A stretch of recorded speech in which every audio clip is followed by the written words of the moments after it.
So here's the question of the day. Should a Christian believe in luck or coincidence? Should a Christian believe in luck or coincidence? And you're going to think about that in just a moment if you remember what Jackie just said.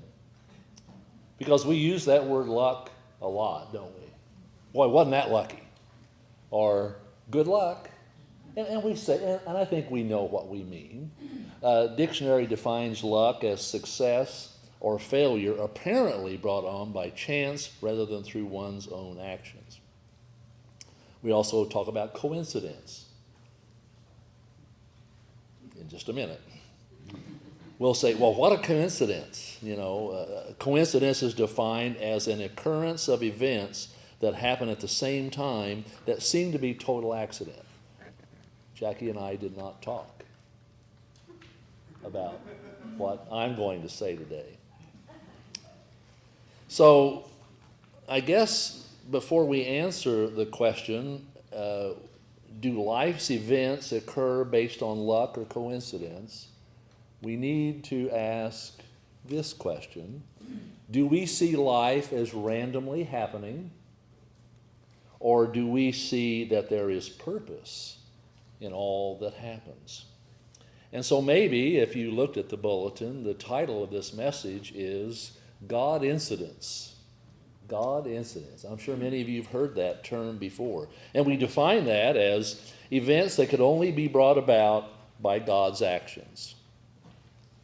Or we attribute whatever happened to God being involved. Another word we use is providence.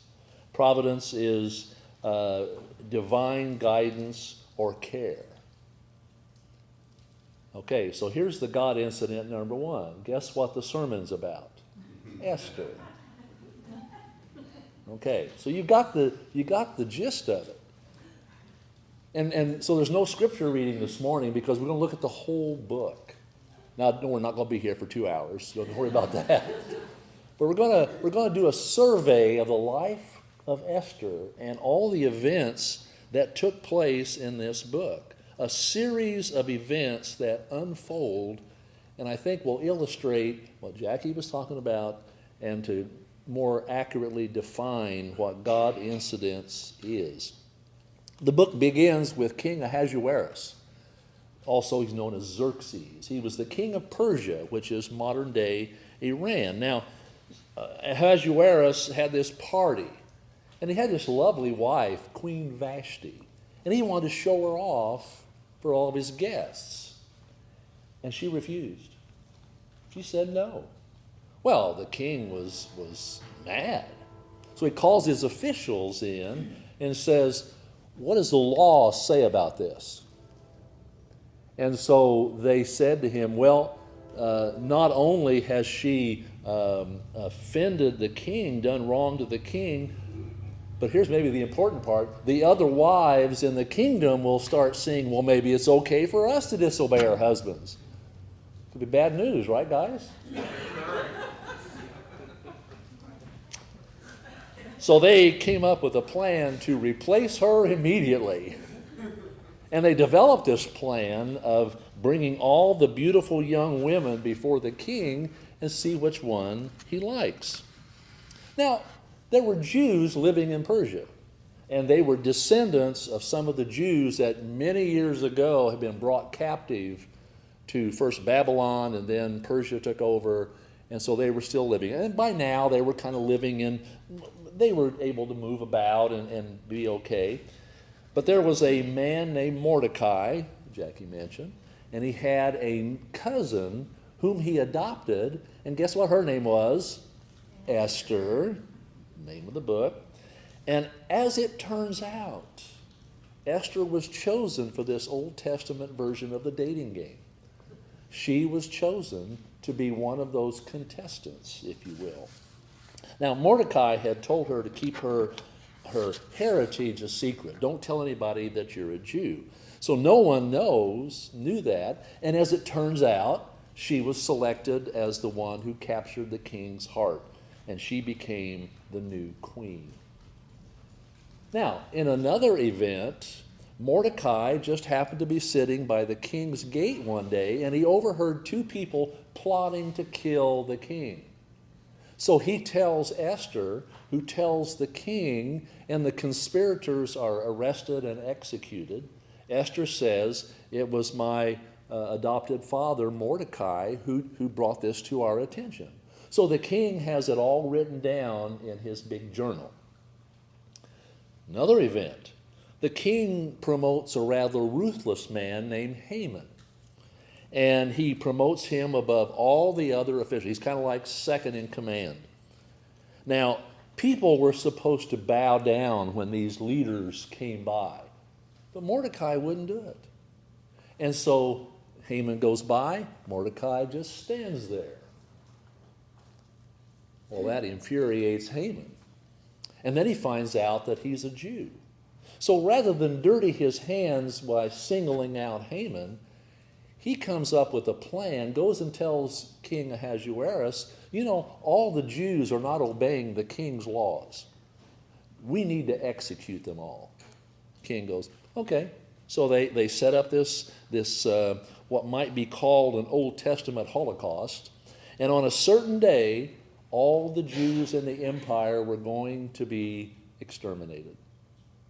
Now this really has more significance than just the Jews in Persia, because Israel was part of the kingdom. So that meant Jews in Israel, pretty much wipe out Israel. Affects the ancestors of Jesus. So all the Jews are shocked and horrified, and they go into mourning. And Mordecai is wearing sackcloth, and he tries to see his adopted daughter Esther, but no one can come in the palace wearing sackcloth. Well, word gets to Esther that Mordecai is trying to get in, so he can't because he's wearing sackcloth. She sends new clothes. He won't put them on, so she sends one of her aides to say, what's going on? He tells her about the plot. And he says, tell Esther that unless she intercedes, unless she goes into the king and tells him, we're all doomed.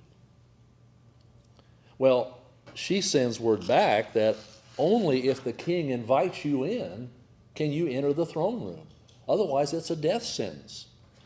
And so Mordecai challenges Esther with what you just heard Jackie read. And if we look in chapter 4, he challenges her, and you've heard all that, and so we want to look at that bottom. But who knows that for such a time as this, that you have been in this position? God put you here. Now think about that for a moment. And yeah, you see the bulletin insert. A man named Roy Lesson came up with that little devotional thing. We see it on a lot of posters and different things. But for such a time as this, I thought I would enjoy retirement the rest of the way. And then God calls for such a time as this. So we need to see that our lives are part of this grand narrative of God's story. That we are where we are, we do what we do, we interact with whom we interact for a purpose. We are not here by accident. We have a purpose. And God is at work in all of our circumstances to bring us a greater awareness of His love for us, a greater sense of His purpose for us, a greater understanding of what can happen when we surrender our lives to Him. Esther sends word to Mordecai to gather the Jews for prayer and fasting. Pray and fast for 3 days, she says. And I think Mordecai got to her, because in verse 16 she says, go gather together all the Jews who are in Susa and fast for me. Do not eat or drink for 3 days, night or day. I and my attendants will fast as you do. When this is done, I will go to the king, even though it's against the law. Now, and if I perish, I perish. She was willing to give up the palace to save her people. She had just become queen, and she was willing to give that. If I perish, I perish. And so she, after 3 days are up, she gets all dressed up in her royal robes and stands outside the king's door. And I suppose he could see her. And she stands there. And guess what? Come in. Come in. He invites her in. And so he says, well, what can I do for you? And she says, well, I would like to throw a party for you and for Haman here. Well, Haman is all excited. You know, the king agrees, and he thinks, well, this is a great honor, just the king and himself. And so he leaves the palace to go home and tell his wife. And on the way, there's Mordecai standing there. And guess what Mordecai doesn't do? Doesn't bow down. So Haman goes home and tells his wife of the great honor. But then he says, this is nothing, meaningless. This honor is meaningless if Mordecai won't bow down to me. So she says, well, why don't you have gallows built and you have Mordecai hung on those gallows tomorrow? Oh, wow, that sounds like a great plan. Well, it just so happened that the king couldn't sleep that night. He was restless. And so, guess what he calls for? His journals. I don't know if he thought that put him to sleep. I don't know. But he calls for those. And guess what page he turns to? He reads about the assassination plot being revealed, and Mordecai was the person. Just so happened to read that. And so he says to one of his attendants, hey, did we ever do anything for Mordecai? And they go, no, I don't think we did. So just at that same time, Haman walks in. Plot thickens, doesn't it? And the king says to Haman, what should we do for someone who has honored the king, who has helped the king? How do we reward them? Well, you know who Haman's thinking about, himself. Well, I think the king could give this person some of his robes, one of his best horses, and a parade through the town. And the king goes, what a great idea. Hey, we're going to do that for Mordecai. And Haman is like, his jaw dropped. And he may have fallen on the floor and thrown a tantrum too. I don't know.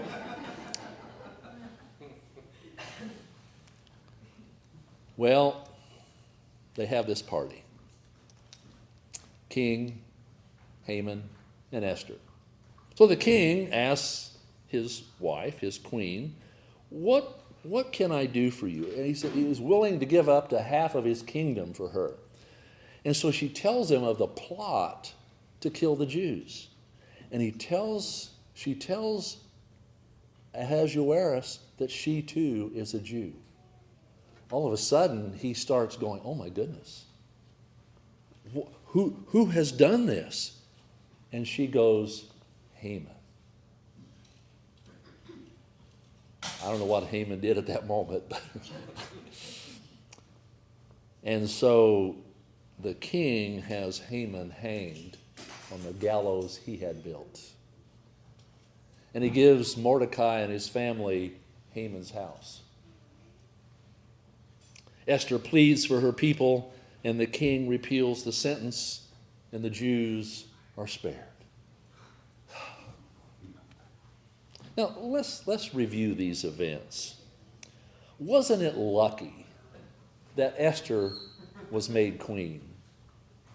Wasn't it lucky that Mordecai just happened to overhear about the plot and the king wrote it down? Wasn't it lucky the king couldn't sleep and opened the book and right there was about Mordecai? Wasn't it lucky? Or was it? Think of all the events in this story that seem to surface around luck or coincidence. I hope you see that these events were woven together by God for his purposes. What we might call luck is actually divine providence or a Godincidence. And if you read the book of Esther, there's something else that may or may not stick out at you. Do you know whose name is not mentioned once in the book of Esther? God. God's name is not even mentioned. Now, do you think somebody, when the guy got done writing it, and they read it, said, do you know God's name's not mentioned in here? And he goes, what?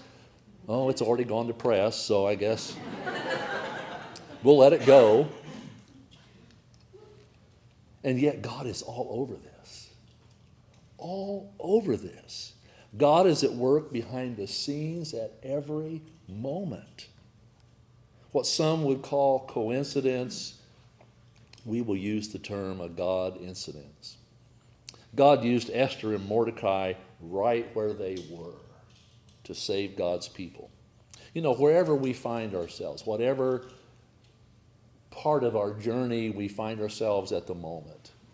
And I think of all of you young people who are heading off to school and for James going off to college soon. And think about how God is at work in your life. And for all of us big kids too, God is always doing something. Look for God in your life. See what he's doing. Even in the small, seemingly insignificant issues, God is at work. Think about the ways that things just seem to have worked out. Was it luck? Coincidence? Or were these evidences of a God incident? So may we see that God is at work in all things to bring ultimate good to those who love him and are called according to his purpose. Romans 8:28. God is always at work.